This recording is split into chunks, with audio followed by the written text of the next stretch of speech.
And so, Greg, the flip side, what do we do not so well compared to other cities? Well, Ken, this has been a very interesting part of the study because the areas where Australian cities perform less well are the areas where actually cities are increasingly now compared. To put it most simply, it's how well are they coping with growth, with the metropolitan century, with the big influx of people and the reurbanisation of jobs. So Australian cities perform less well on such things as their transportation systems, the journey times, lengthy commutes, those kinds of measures. They perform very poorly on digital connectivity relative to the other groups of cities that we've mentioned. They also do not do well on what we might call land use efficiency, sometimes called density, but it's their ability to use the land in an optimal way to create the right mix of buildings of different uses, so the mixture of uses and the amount of activity that's going on in those buildings. So that's a big challenge.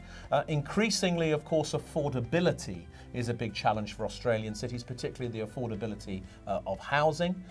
Overall access to amenities, so livability in the way that it's normally described. Despite Australian cities having a strong livability identity, actually they're not performing so well on livability at the moment.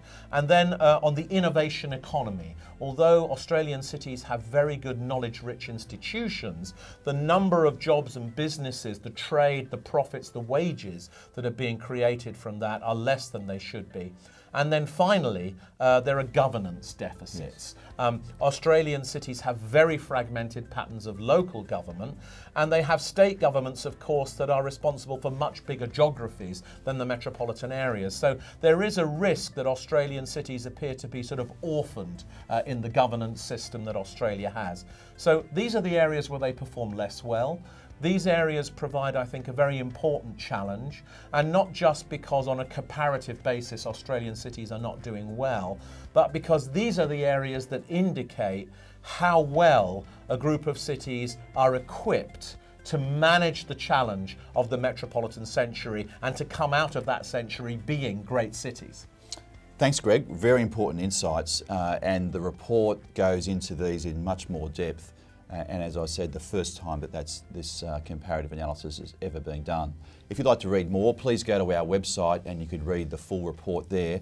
And if you'd like to join the conversation, then we'd love to have you as part of it. So please use the hashtag #GreatCities. Thanks for joining us now.